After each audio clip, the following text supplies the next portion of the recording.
നവദമ്പതികളെ, സഹപ്രവർത്തകരെ, നമ്മുടെ ബോസ് വിവാഹ ജീവിതത്തിലേക്ക് കാലെടുത്തു വെച്ചു കഴിഞ്ഞു.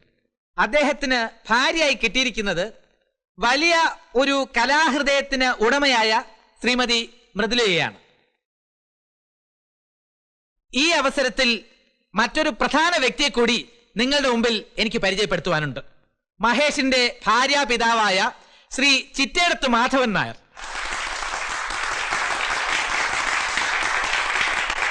ഗാന്ധിയൻ പാരമ്പര്യം അണുവിട വിടാതെ ആദർശം കണ്ണിലെ കൃഷ്ണമണി പോലെ കാത്തു സൂക്ഷിക്കുന്ന പ്രകൃതി സ്നേഹിയും മധ്യവർജന ഫോറത്തിന്റെ പ്രസിഡന്റും തികഞ്ഞ ഗാന്ധിയനുമായ ശ്രീ മാധവൻ നായർ സ്വന്തം ചർക്കയിൽ സ്വയം നൂൽക്കുന്ന നൂൽ കൊണ്ട് നെയ്യുന്ന വസ്ത്രങ്ങൾ മാത്രമേ ധരിക്കാറുള്ളൂ എന്ന നഗ്നസത്യം നിങ്ങളെ അറിയിക്കുന്നതിൽ എനിക്ക് അതിയായ അഭിമാനമുണ്ട്.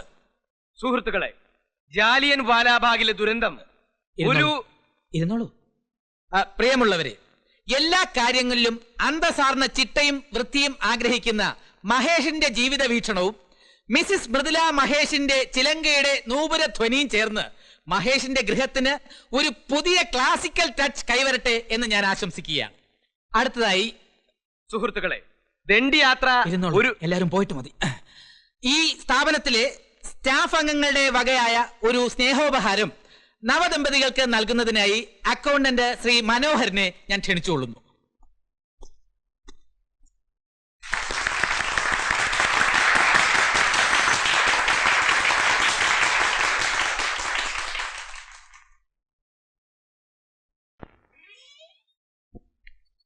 അപ്പോ അച്ഛൻ പോവാൻ തന്നെ തീരുമാനിച്ചില്ലേ? പോകാതെ പറ്റില്ല മോനെ. അച്ഛൻ ഇവിടെ നിന്നെന്താ? മരുമോൻ പറഞ്ഞതിൽ കാര്യമുണ്ട് മാഷേ.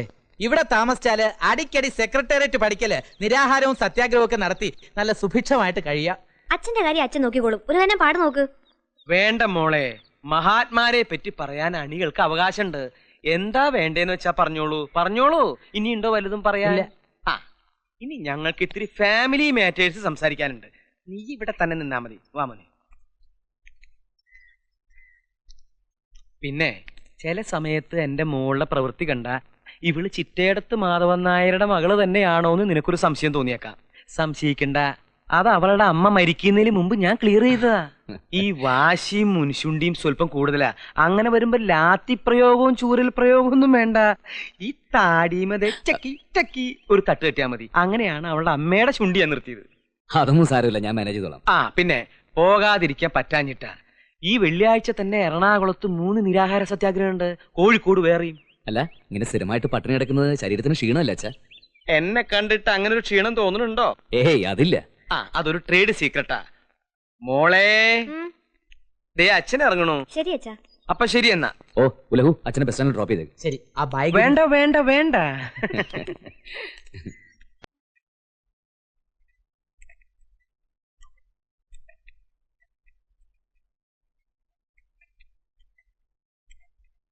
അച്ഛനെ അവർക്കൊന്ന് പരിചയപ്പെടണമെന്ന്. ആവേശം ഉണർത്തുന്ന സംസാരം ഞാൻ കേട്ടു. ആരാ അവര്? ഇവിടെ അടുത്തുള്ളവരാ, മഹിളാ സമാജത്തിന്റെ പ്രവർത്തകരാ. അച്ഛൻ ഇവിടെ ഉണ്ടെന്നറിഞ്ഞപ്പോ പരിചയപ്പെടണമെന്ന് വലിയ നിർബന്ധം. മഹേഷ് ടൂർ പോയിരിക്കുന്നുകൊണ്ട് ഇവിടെ ആരും ഇല്ലാത്തതിനാൽ അവൻ പ്രത്യേകം നിർബന്ധിച്ചിട്ടാണ് ഞാൻ ഇവിടെ വന്നു നിൽക്കുന്നതെന്ന് നീ അവരെ ധരിപ്പിച്ചില്ലേ? നമ്മുടെ കുടുംബകാര്യം തന്നെ അവരെ അറിയിക്കുന്നേ. അല്ലെങ്കിൽ ഞാൻ മരുമോന്റെ വീട്ടിൽ വലിഞ്ഞു കയറി കിടക്കുകയാണെന്നല്ലേ അവര് വിചാരിക്കുക? വിചാരിച്ചാൽ എന്താ? എന്താന്നോ, ഞാനൊരു ഗാന്ധിയനല്ലേ മോളെ.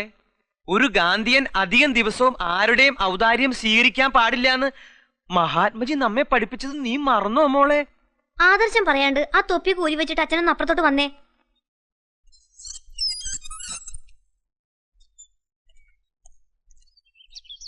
അപ്പൊ പറഞ്ഞതുപോലെ 12-ാം തീയതിയിലെ കാര്യം മറക്കല്ലേ. വരട്ടെ. എന്താ മഹിളാമണികൾ പതിവില്ലാതെ ഇവിടെ?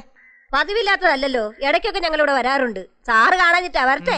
ഇനി നോക്കണ്ട, മോങ്ങാനിരുന്ന പട്ടിയുടെ തലയിൽ തേങ്ങ വീണത് തന്നെ. ഉലഹന്നൻ എന്താ പറഞ്ഞത്? ഒന്നുമില്ല, സ്വന്തം വീട്ടിലെ വല കയ്യെത്തി അടിക്കത്തില്ല, സമൂഹത്തിലെ മാറാല അടിക്കാൻ ഇറങ്ങിയിരിക്കുക. സമൂഹത്തിലെ മാറാല അടിച്ചിട്ട് സൗകര്യമായിട്ട് വീട്ടിലെ മാറാല അടിച്ചാ എന്താ കുഴപ്പം? കുഴപ്പമൊന്നുമില്ല, സമൂഹം വൃത്തിയായിട്ട് വരുമ്പോഴേക്കും വീട് ഭാർഗവി നിലയം പോലെ ആവൂല്ലേ മൃദുലയുടെ അച്ഛാ? അതെ അതെ അതെ. താൻ പറഞ്ഞത് അവൾക്ക് ഇഷ്ടായില്ലെന്ന് തോന്നുന്നു. എങ്ങനെ പറയാതിരിക്കും മഹിയുടെ അമ്മായി അച്ഛാ? ഓരോ വീട് നന്നായ മതി, നാട് താനേ നന്നായിക്കോളും. അതാണല്ലോ ഇപ്പോഴത്തെ രാഷ്ട്രീയക്കാരും ചെയ്തുകൊണ്ടിരിക്കുന്നത്. അവരവരുടെ വീട് നന്നാക്കാനുള്ള തത്രപ്പാടിലല്ലേ? വളരെ ശരിയാ. തുറന്ന് ചോദിക്കുന്നോണ്ട് വേറെ ഒന്നും തോന്നരുത്. ഈ മദ്യവർജനം എന്ന് പറഞ്ഞ് നടക്കുന്നുണ്ട് സാറിന് എന്ത് കിട്ടും? വെള്ളമടി നടക്കും. മദ്യ വ്യവസായികൾ സംഘടനയ്ക്ക് തരുന്ന സംഭാവന കൊണ്ട് യാത്രാ ചെലവും വെള്ളമടിയും നടക്കും. നാരങ്ങ വെള്ളം. മദ്യവർജന സമിതിക്ക് മദ്യ വ്യവസായികളാണോ സംഭാവന വരുന്നത്? പിന്നല്ലാതെ ഞങ്ങൾ ഓരോ സമരങ്ങളും ജാഥകളും സംഘടിപ്പിക്കുമ്പോൾ വിളിക്കുന്ന മുദ്രാവാക്യങ്ങളിൽ എത്ര തവണയാ മദ്യം മദ്യം എന്ന വാക്ക് ആവർത്തിച്ച് പറയുന്നത്? മദ്യത്തിന് ഇതിൽ പരം ഒരു പബ്ലിസിറ്റി കിട്ടാനുണ്ടോ? ശരിയാ, അതിനവര് സംഭാവന തന്നേ പറ്റൂ. ഇപ്പൊ ഇവിടെ നമ്മൾ മാത്രമല്ലേ ഉള്ളൂ. തുറന്നു പറയണം, സാർ ഇതുവരെ ജീവിതത്തിൽ ഒരു തുള്ളി മദ്യം പോലും കഴിച്ചിട്ടില്ലേ? ഒരു തുള്ളി കഴിച്ചാൽ എന്തെങ്കിലും ആവൂടാ കഴുതേ. 1.5 കുപ്പി വരെ ഞാൻ ഒറ്റയ്ക്ക് ഇരുന്ന് ഇങ്ങനെ അകത്താക്കിയിട്ടുണ്ട്. മദ്യത്തിനെതിരെ പോരാടാനുള്ള ആവേശം അന്നാണ് എനിക്കുണ്ടായത്. ഉള്ളത് പറഞ്ഞാൽ അന്ന് തോന്നിയ ആവേശം സത്യത്തിൽ എനിക്കിപ്പില്ല. അത് സാർ ഇപ്പൊ കഴിക്കാത്തോണ്ടാ. വല്ലപ്പോഴും 1-2 പെഗ് വീശണം. അനാവശ്യം പുലമ്പരുത്. കുടിച്ചു തുടങ്ങിയാൽ പെഗ്ഗിൽ തീരത്തില്ല, കുപ്പിയിലേ നിൽക്കൂ. ഇന്നത്തെ വിലക്ക് നമ്മളെ കൊണ്ട് അത് താങ്ങാൻ പറ്റുമോ? വാസ്തവം. പുതിയ മിനിസ്റ്റർ വന്നിട്ടും വിലയിൽ കുറവൊന്നും ഇല്ലല്ലോ. പിന്നെ സാർ ഇവിടെ ഒറ്റയ്ക്കിരുന്ന് ബോറടിക്കാതിരിക്കാൻ കമ്പനി തരണമെന്ന് പറഞ്ഞിട്ടാ മഹേഷ് പോയത്. അതാ ഞാൻ വന്നത്. എന്ത്? അതെ, നേരെ ഇത്രയല്ലേ ആയുള്ളൂ. ഇപ്പൊ തന്നെ തുടങ്ങണോ? എന്ത്? പകലെങ്കിലും നിരോധനം ഏർപ്പെടുത്താന്ന് വിചാരിച്ചാ അതിനും സമ്മതിക്കില്ല. സോഡ നിർബന്ധം ഉണ്ടാവോ ആവോ? മോളെ 2 ഗ്ലാസ് ഇങ്ങനെ എടുത്തേ. ഇത്രേ ഉള്ളൂ? ഇതൊരു ഡൈവേഴ്സ് നോട്ടീസ് അല്ലേ? ഇതിനാണോ ഇത്രയും വലിയ ടെൻഷൻ കാണിച്ചത്? ഇത് വെറും ഡൈവേഴ്സ് നോട്ടീസ് അല്ല, എന്റെ ഭാര്യയുടെ ഡൈവേഴ്സ് നോട്ടീസാ. അതെ, അതുകൊണ്ടാണ് ഞാൻ പറഞ്ഞത് സംഗതികൾ ഇനി സ്മൂത്ത് ആവുമെന്ന്. കണ്ണിൽ കൊള്ളേണ്ടത് പുരികത്ത് കൊണ്ടെന്ന് വിചാരിച്ചാൽ മതി. ഇതിലും ഭേദം കണ്ണി കൊള്ളുന്ന തന്നെയായിരുന്നു. എല്ലാം ശരിയാവുന്നു നീയും ഡോക്ടറും പറഞ്ഞിട്ട് ഇപ്പൊ എന്തായി? എന്റെ ജീവിതം വെച്ചല്ലേ നിങ്ങളൊക്കെ പരീക്ഷണം നടത്തിയത്. ഇനി ആരുടെ സഹായവും ബുദ്ധിയൊന്നും എനിക്ക് ആവശ്യമില്ല. എന്റെ ജീവിതം എനിക്ക് വലുത്. ഞാൻ എല്ലാവരോട് തുറന്നു പറയാൻ പോവാ. വേണ്ട, ഞാനുണ്ടാക്കിയ കുരുക്കല്ലേ, ഞാൻ തന്നെ അയച്ചോളാം. എന്റെയും കൂടെ ആവശ്യമാണല്ലോ അത്.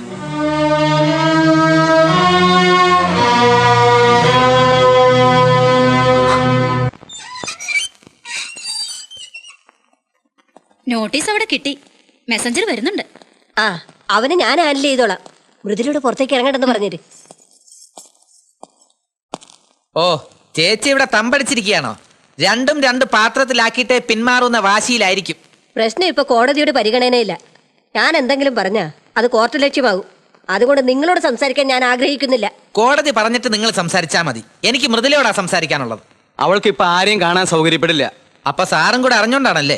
ഞാൻ അറിഞ്ഞു നടത്തിയ കല്യാണല്ലേ, അപ്പൊ ഇതും ഞാൻ അറിഞ്ഞു തന്നെ വേണല്ലോ. ഈ ഫെമിനിസ്റ്റുകളുടെ വാക്ക് കേട്ട് സാറ് വെറുതെ ചാടി പുറപ്പെടരുത്. സ്വന്തം മകളുടെ ലൈഫ് വെച്ചാ കളിക്കുന്നത്, അത് ഓർമ്മ വേണം. ഫെമിനിസ്റ്റുകളോട് തനിക്കെന്താ ഇത്ര പുച്ഛം? ഞങ്ങൾ വിചാരിച്ച എന്താ നടക്കുന്നതെന്ന് തനിക്ക് കാണണോ? അയ്യോ, ഒരു പുച്ഛവും ഇല്ല ചേച്ചി, സഹതാപമേ ഉള്ളൂ. നിങ്ങളൊക്കെ വിചാരിച്ചാ ഇവിടെ പലതും നടത്താൻ പറ്റുമെന്നും അറിയാം. ഒരു സംശയം ചോദിച്ചോട്ടെ പെങ്ങളെ, സ്ത്രീക്ക് ആരിൽ നിന്നാണ് മോചനം വേണ്ടത്? അവളുടെ ഭർത്താവിൽ നിന്നോ, അതോ കുടുംബ പ്രശ്നങ്ങളിൽ നിന്നോ? ഒരേ കൂരയ്ക്ക് കീഴിൽ താമസിക്കുന്ന ജീവിത പങ്കാളിയെ പോലും മനസ്സിലാക്കാൻ കഴിയാത്ത നിങ്ങളൊക്കെ ഇവിടെ എന്ത് മോചനമാണ് നടത്താൻ പോകുന്നത്? ഉലഹന്നാന് പോകാം, സുവിശേഷമൊക്കെ അവിടെ മതി. ഇതെന്റെ വീടാ. പോകാൻ തന്നെയാണ് വന്നത്. പക്ഷെ അതിനു മുമ്പ് ഒന്ന് കേൾക്കണം. മഹിയും നിങ്ങളും തമ്മിലുള്ള അകൽച്ച നിങ്ങളുടെ സ്വകാര്യ പ്രശ്നമാണ്. അതിലെന്തും തീരുമാനിക്കാനുള്ള സ്വാതന്ത്ര്യവും നിങ്ങൾക്കുണ്ട്. ഊർമിള ഗർഭിണിയാണെന്നുള്ളത് സത്യമാണ്. പക്ഷെ അതിന് ഉത്തരവാദി മഹിയല്ല, അവളുടെ ഭർത്താവാണ്. ഭർത്താവോ? അതെ, ഞാൻ. ഊർമിള എന്റെ ഭാര്യയാണ്. എന്റെ ഭാര്യയുടെ ഗർഭം ഒരു നിരപരാധിയുടെ തലയിൽ വെച്ച് കെട്ടാൻ ഞാൻ ജീവിച്ചിരിക്കുമ്പോൾ സമ്മതിക്കില്ല. ഊർമിള നിങ്ങളുടെ ഭാര്യയാണെങ്കിൽ ഞാൻ എന്റെ കൺമുമ്പിൽ കണ്ടതൊക്കെ അഭിനയം, വെറും അഭിനയം. മൃദുലയ്ക്ക് ഒരിക്കലും മഹേഷിന്റെ സങ്കല്പത്തിലുള്ള ഭാര്യയാകാൻ കഴിഞ്ഞില്ല. മഹി എന്താണെന്ന് നിങ്ങളെ ബോധ്യപ്പെടുത്താൻ പരമാവധി ശ്രമിച്ചു. എന്നിട്ടും നിങ്ങൾ അത് ഒരിക്കൽ പോലും കണ്ടതായി നടിച്ചില്ല.